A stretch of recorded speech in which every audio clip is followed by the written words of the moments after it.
Vino Line Media presents Business First.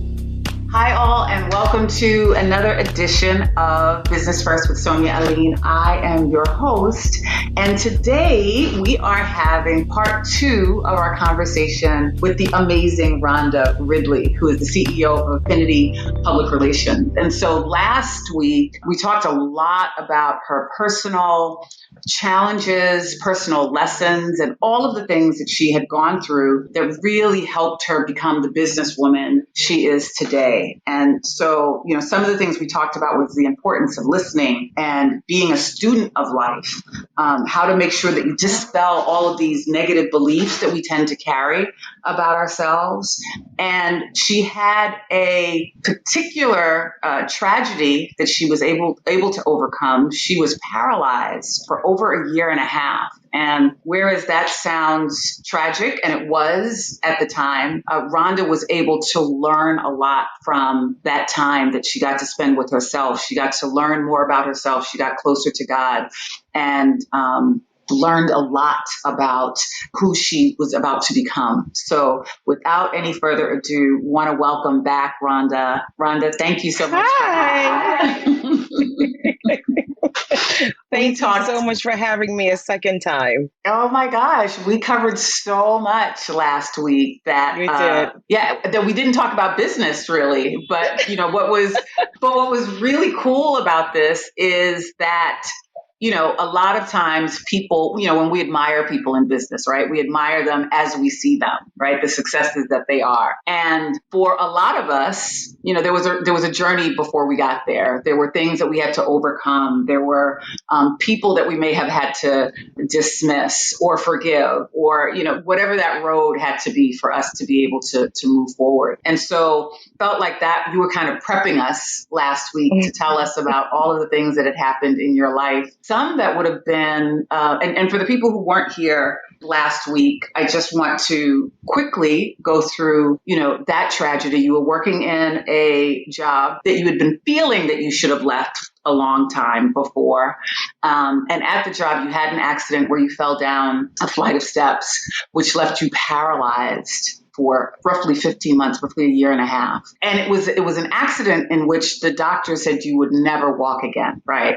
Exactly. And you did. So take us from that point on, like that moment when you heard the voice that said, get up. Well, I think a lot of times what we do when tragedy strikes or when there's a trauma, we start to bargain. Mm-hmm. We start to bargain with God. And that's what I did. I began to just say, I'll do whatever you have for me to do. If you give me this opportunity to walk again, I'll do whatever you have for me to do. I don't know why this is making me emotional. So it was important for me to remember that. And it was important for me to hold on to that because I knew whatever that meant, once I began to walk again, because I really believed that I would have to do it because I said I would. Mm-hmm. And I had always been a person of my word. And here I am giving my word to the Almighty. Who does that? But I wanted to be honest and I wanted to be transparent that I did want to walk again. I just knew that there was in this bargaining moment that I had to be prepared for whatever that was going to look like. When I began to walk again, I had to end up moving from Jersey to New York with my brother and his family. And because I was a school teacher, when I had this accident, one of the things that I did when I got to my brother's house was, okay, my nephew was about 4.5 years old. And I said, okay, I will teach him. If you don't want him to go into preschool, I'll stay home and teach him while I recover. Mm-hmm. It was while I was at my brother's house, a phone call came in from someone from my past, but they were calling my brother looking for me.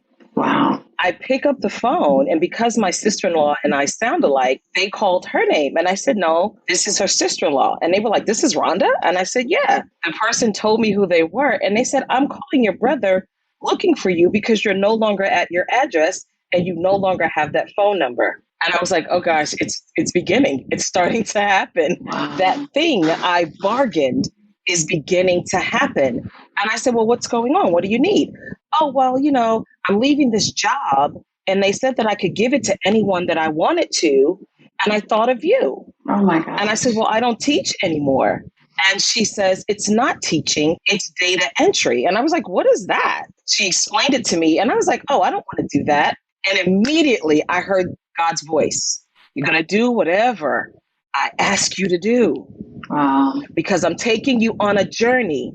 And I just step back and I go, okay, tell me what I have to do. Let me not be so apprehensive that I say no to her. Let me start the journey and see what happens. Long story short, I go to this job. It's a typing job. Even in high school, I didn't type well. So I said to her, I'm not going to get the job because I don't type well.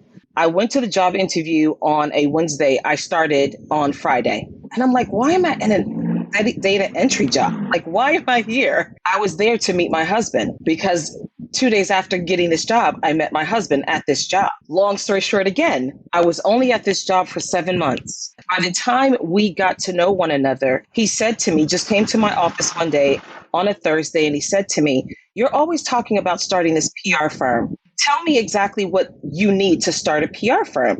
And I gave him a list. By the end of the day, I gave him a list. And he said to me, as we were packing up to leave for the day, he said, today is your last day. Everything on this list I'm going to have for you so you can start your firm. And I was like, what? What? He goes, please, whoever you have to go to, just let them know that you're not coming back tomorrow. I never went back to that job. And 2 weeks later, I had everything I needed to start my company. That was 22 years ago. We went on our first date in November. December 3rd, wow. We were engaged. That same day, he told me that he was like, today's your last day. Okay. I believed him. And you quit your job when? Because I truly believed there was no reason for me to be at a data entry job. Like, let's be for real. There's no reason. I don't type. Nothing. Right. Nothing at all. But nothing I in knew your background. The journey had begun the day I received a call from my old friend. And when Kevin said to me, today's your last day, I'll have everything that you need. He didn't give me a timeline, but within 2 weeks, he had everything that I needed. And I started my company 2 weeks later. You know what's fascinating too about that is that, and you mentioned it a lot last week, and you've mentioned it today already, just minutes in, yes. is the journey. Right. Yes. And so many of us are so yes. resistant of, we always want a map. Yes.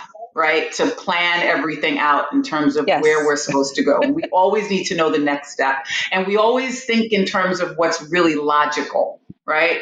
Because what would have been logical, right, it was you exactly. to say to Kevin, I don't have another job and I haven't started my company so could yet. I. And so I could have come up with a list yes. of things or responses that you could have had to this man. And so it's really important for people to trust, right? Exactly. That you are, not everything has to be rationally that became so clear for me. Or logical for us to before we can take the next step. Right. And so what is it that allows you to know, right, that it is your gut or the voice of God or the universe and not something else? Because sometimes we can't differentiate the voice that's actually talking to us.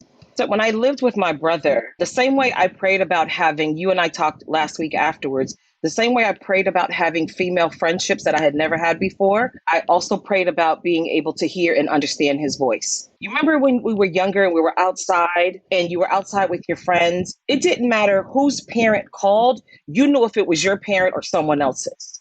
I wanted to have that clarity. And I prayed for that clarity because as a woman who comes from a household when my mother controlled everything, she was like, everything was written down.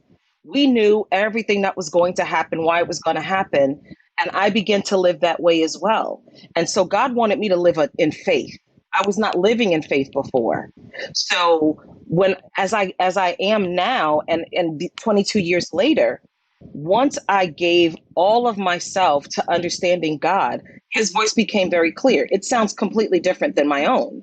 So I know when it's my gut, when something just doesn't feel right. And in that moment, I begin to pray. I don't care if I'm standing in front of someone. I don't care if I'm on the phone. I don't care if I'm walking. I don't care if I'm driving. I start to pray because then I want guidance. And I need that. All of this was part of the journey because I began my journey by making my PR firm a Christian PR firm because I even wanted to do business differently because I went to business school. I have my degrees in business and psychology and marketing. But the way I run my business today has nothing to do with what I learned in college. Nothing, because it had to be different. I've been in business for 22 years without a website. Where do they do that? Every single one of my clients have been referred to me. But I was clear that my business was going to be one in which it had to look and sound and move differently than all other businesses. I've mentored under some of the most amazing PR people in the industry. I still don't do business the way that they do. And I think that has a lot to do, Sonia, with the fact that I didn't grow up with a job mentality. I grew up with an entrepreneurial mentality. I never liked the inability to operate in my knowing, in my spirit. And everywhere that I worked and under every mentor I've had, I was not able to do that. I had to do things the way that they wanted me to do it, even if it was wrong. So then I had to work with it with lack of integrity. I didn't want to do that either. I knew that wasn't the journey that I was on. I had to seek out money before I sought out the best interest of people. I wasn't interested in that. And so I remember the first 4 months of business, how I ran business made me very uncomfortable. In the first 4 months. The first 4 months, yes, yes. So this is as you're starting your business. And so what was it that made you feel uncomfortable about how you were starting? I had a client that I didn't like who asked me to do something that was incredibly disrespectful to women and only served his interest. He was famous. He was on television every single day, but he was asking me to take my integrity and put it aside to do something for him under the guise of my PR firm representing him. And my first question to myself was, why did I take him up? With the hopes of getting him more exposure? I guess that was the whole... Yes. Okay. Yeah, absolutely. He wanted more exposure, but you wanted me to lie. You wanted me to deceive women to get them to like you. And so I shut the business down. I had 4 clients at the time. I shut the business down completely. And then I went into really big prayer about the business. I had not prayed about the business beforehand. I prayed about me and my growth and my journey. I didn't pray about the business and how God wanted this business to look. And he wanted everything about it to look differently. So that scared me, but it excited me at the same time. First of all, I want to ask, how did you get your first client? Because you started this, like you left a data entry job and you just decided that you were going to start this business. You started, and how do you get your first client? So my first client came by way of one of those mentors that I just mentioned, referred them to me. And from that, you built a clientele of 4, roughly 4. Yes. And then decided to shut everything down. So you're doing well, right? A new business, you've got 4 clients. And how long did it take you to do that? How long did it take you to get the 4 clients, roughly? In about 2 months. All right. So you're doing extremely well, just starting. Yes. Just starting. And you decide to shut everything down. Because how I was feeling working with him made me very uncomfortable. It made me very uncomfortable as a woman, and it made me very uncomfortable as a business person. I felt everything was in jeopardy because I had not prayed about the business as a whole. So then I prayed about the business, and I took 3 months, 90 days, and I was in constant prayer about the business and how it was supposed to run. And that's when it became clear to me that I was not supposed to have a website. Before Kevin became a filmmaker, he was a web designer. So I just knew I was going to have a website. The best website ever. Mm-hmm. So you could have easily, the best website ever. But every time he went to create the website, God would say, no, do not create the website. So I had no website. then I had to work from home. We would go shopping for office space. God would say, no office space. And I'm like, God, how am I supposed to run a business? My mind could not fathom anything other than what I was taught and how you run a business. You have to have an office. You have to have a full and complete staff of at least maybe 8 people. You have to have at least 10 clients to keep everything up and running. It went against the grain of everything that I knew, everything that I learned, everything that I understood. The largest part of the journey was to think differently. And that's what's, I think, incumbent upon all entrepreneurs, right? There's certain formulas that work, absolutely, but it's okay to think differently. And I think what you're also teaching us too is that it's okay to restart. Absolutely. I think it's a powerful thing to see what you're capable of, close it down, and build it up better. I think that is so exciting to your heart. I think you have a different drive after that. I think you have a different understanding of your potential. I think people also get to see you in a light that you probably never expected. And I learned so much by shutting down because everyone was like, Rhonda, you're crazy. You just started. Why are you shutting down?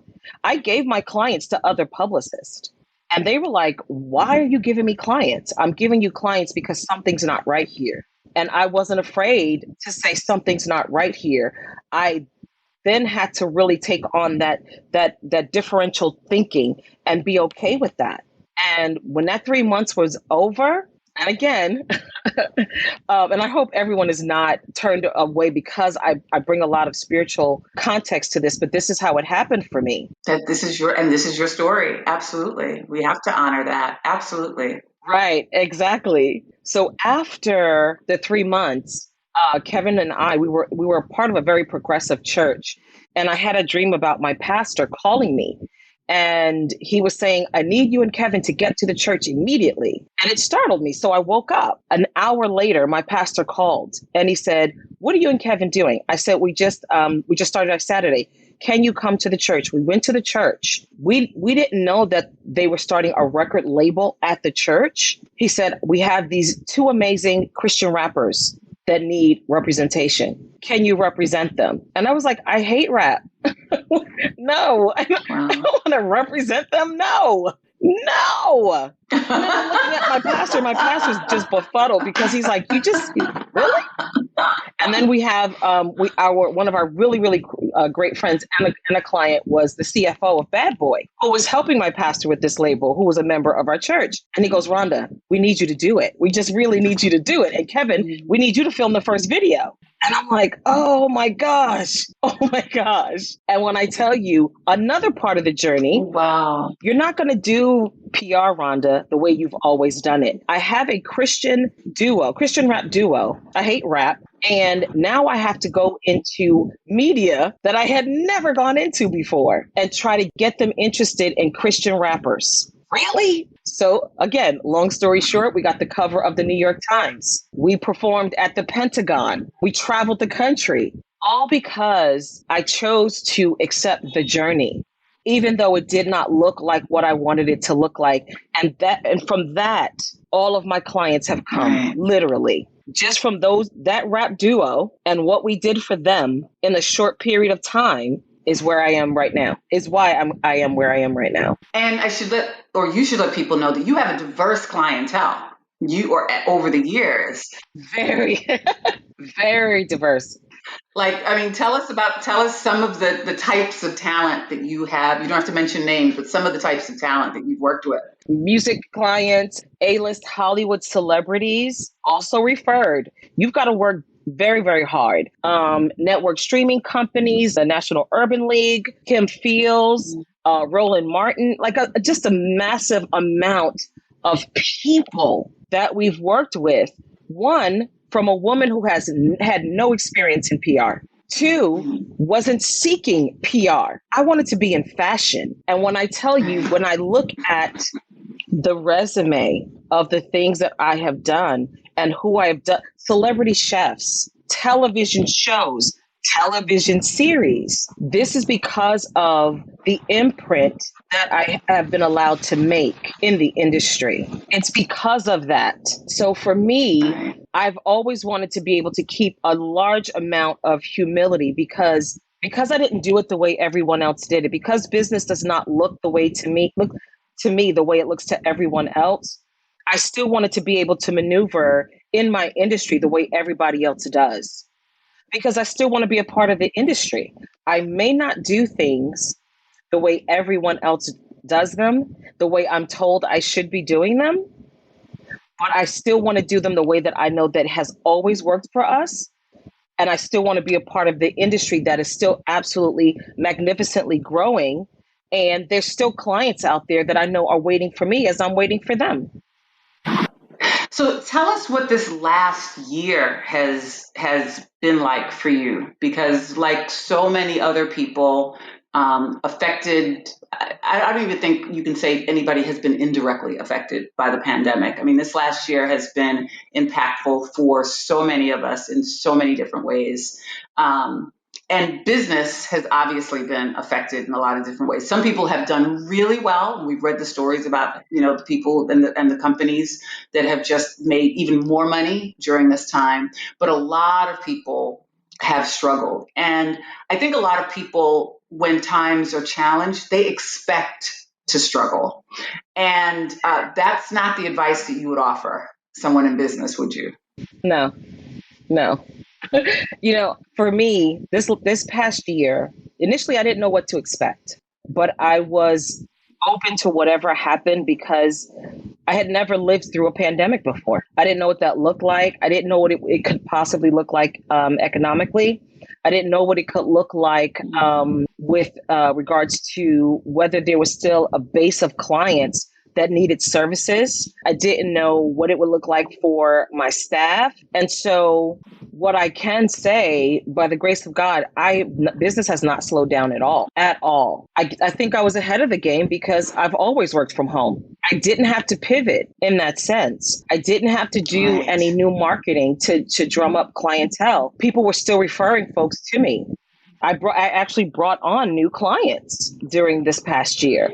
So for me, it looked like what it has always looked like, but it also afforded me opportunities to reach out to other people in my industry and ask them what they needed and if I could help them, because I knew how hard it would be to have to leave an office space and then work from home. It's not an easy transition, but it's not impossible either. So I was able to help some of my friends by telling them how I function on a day to day, how I've always functioned, how I started out functioning, and what I had to change. I had to change a lot. There was a lot that I could not do. To be able to divvy up home and business when they kind of share the same space is not easy. It's just something that you have to decide to do. And so I was able to help a lot of my friends. I wanted them to not look at it as if everything was over and everything was ending, but I wanted them to honor that it was devastating, because it was. Personally, mentally, psychologically, spiritually, financially, it was devastating. But how do we help one another keep our heads above water? And so I had a lot of conversations. And I think that's always been your motivation, right? It's always about helping other people see things differently and understanding how to continue on their own journey. So I would imagine that you also mentor people as well, or mentor a lot of business people. Yes, I do. And what has been some of the exchanges that you've seen just in this past year in terms of, what people feel is possible, or have there been some aha moments from you? I mean, because number one, you are very open, and you are very spiritual, and you are very, I'm going to expect the best. And so were there any aha moments during this time in your conversations with people in terms of seeing how people were, or other business folks were managing during this time? I think some of the one of the main aha moments for me was how important it is to intentionally reach out, because I do have a tendency to get busy, and I could let time go by and not be as supportive as I could be. but I do believe that anyone can carve out 5 minutes to just check on someone. And I wanted to make it very intentional that I don't do that anymore. I want to be as I want to help equip people as much as possible in times like this. I'm not expecting everyone to do and operate business the way that I do, and I'm not expecting people to believe and think that I do, but I do want people to be able to have other perspectives and to be able to be encouraged and have hope and be inspired. And I have been able to lend myself and my stories to give people hope and to inspire and to encourage. Because if we don't have hope, what do we have? Even doing, and especially during a pandemic, what do we have? If I am going to choose to live in it every day, I have to also be willing to give it away. So the hope that I live in every day, I want to be able to give that away to others. And so I found a lot of people going, oh my gosh, I really didn't realize how much I needed this conversation. Or I didn't realize how much I needed this call. Oh my gosh, I can't believe someone called and checked up on me. And my husband often says to me, you always reach out to people, or you always give to people more than what they give to you. And I have to remind him, I'm not doing it to get something in return. I'm doing it because that's how God created me. That's how he's built me. He's built me to give. And I'm okay with giving. I don't have to always get something in return. So now I'm going to make it an intentional weekly habit to just reach out and call people, see how they're doing. I know people that are still struggling so very, very much in business. And so I'll call people. I had an agent call me yesterday and ask me, do you know anybody who needs an acting job? I'm calling friends. You want to get on this movie? You want to get on this film? And they're like, oh my gosh, I've been looking for a job. Oh my gosh, I've been looking for a gig. Yes.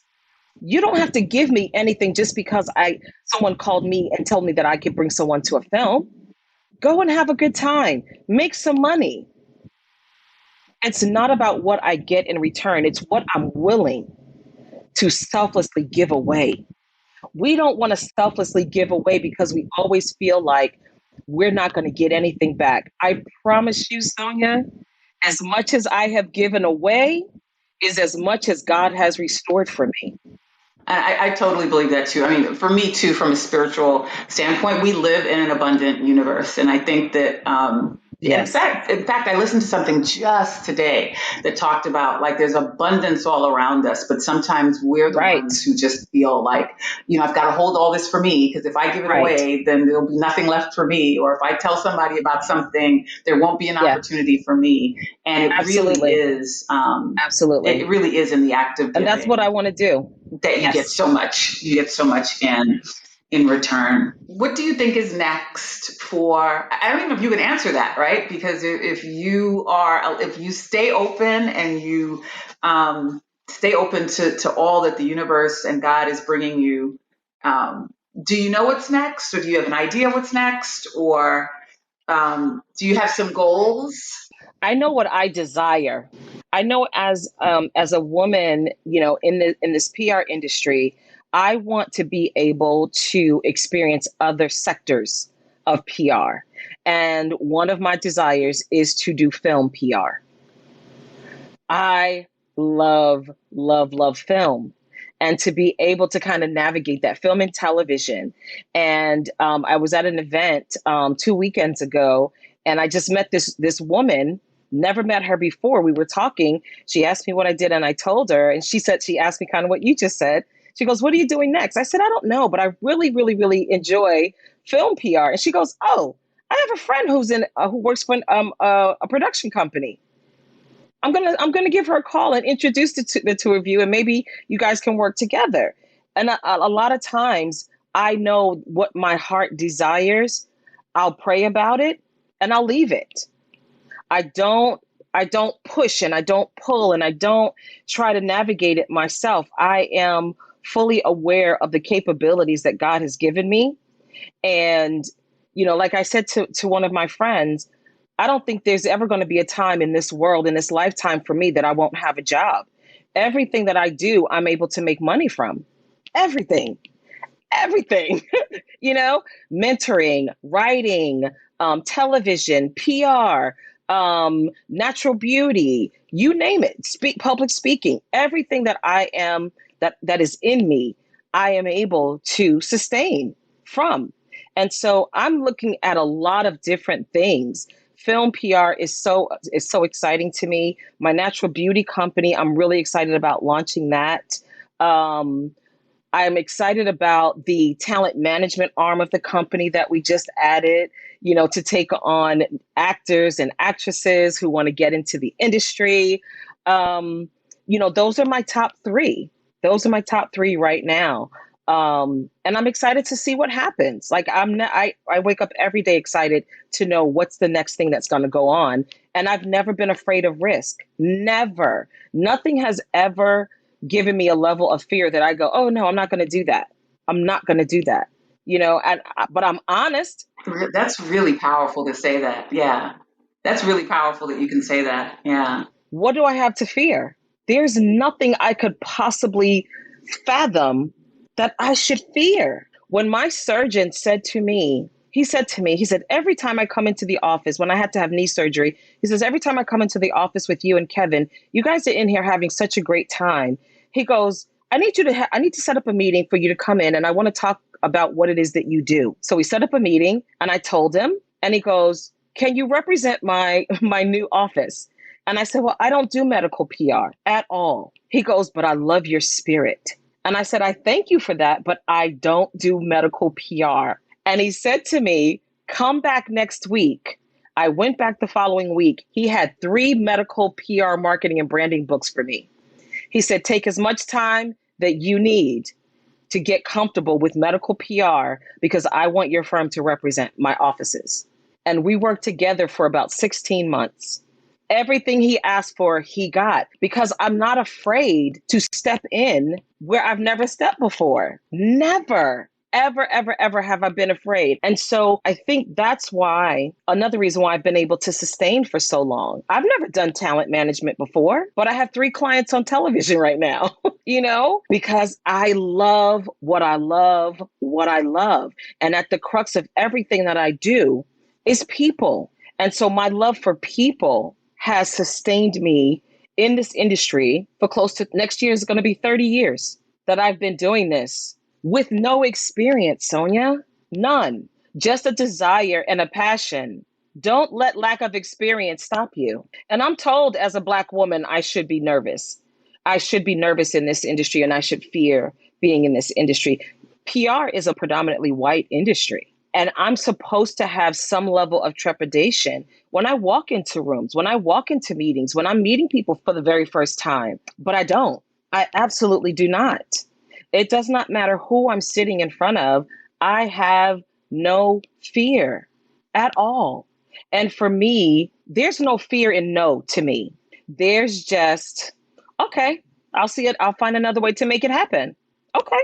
So I don't fear. I don't think that's failure. I don't think that's losing out. I think that becomes an opportunity for creativity and doing things in a different way. So I've been in this industry for so long, and I've been able to move in this space of confidence, absolute confidence. And I teach my young mentees to do the same exact thing. That is incredible. That's so important. A desire, a passion, being open and being fearless. And so I hope if folks take nothing away from this conversation, that they take that piece of it, that when you have nothing to fear, like the whole world really is yours. When we think about all of the things that keep us back, right? Whether we think it's our color or our gender or our size or our age. And, when you talk about fear, like, we really are intimidated by things that we have no reason to be intimidated by. And so that is so powerful for you to share that with us. Well, you don't have a website, but if someone were interested in reaching out to you, how should they do that? Nope. Are you on social media? They can, I have my Instagram is APR firm.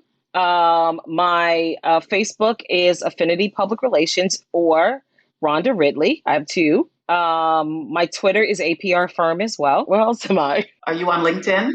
I am as Rhonda Ridley. Yep, absolutely. Thank you. Yep. So there are a lot of places that we can reach out to you and see what's going on. And so I am just really honored and grateful that you have been here for 2 weeks and have shared all that you've shared with us. Wishing you nothing but the best. We expect it because we know you expect it. And so we hope to have you back to talk about some more amazing opportunities and how you've overcome other challenges. Because one thing we know in life, right, there's always going to be, that's the one thing we can be sure of, that there are going to be challenges, but how you overcome them is really the key to it all. I've enjoyed this. I've so enjoyed you. I've enjoyed this conversation. Thank you know Rhonda. Us, we could talk so for much. A very long time. So have I. So the fact that we're bridging right now is so good. Yes. Yes. I know it's tough. You know, it's tough, right? Exactly. I was just like exactly. But I thank you, and we can easily go into cocktail mode, like the very flower easily. That you are. You're bringing to people exactly what they need to hear, and you're helping people to be fearless because business can be scary. And I wish you nothing but success, nothing but the best. Thank you, Rhonda. Thank you so much. Yes. Well, we look forward to, I look forward to catching up with you again off camera and off mic. But we also, as a community, look forward to hearing from you again and bringing you back on as a guest. So again, thank you so much. Take care. The Business First podcast is hosted and produced by Sonia and Rhonda. Associate producer, Ariel Mancebo. Executive producer, Ken Johnson. Find the Business First podcast on Apple Podcasts, Stitcher, Spotify, Amazon Music, iHeartRadio, or wherever you get your podcasts. And on social at business_first_podcast on IG. The Business First podcast is a Mean Old Line Media production.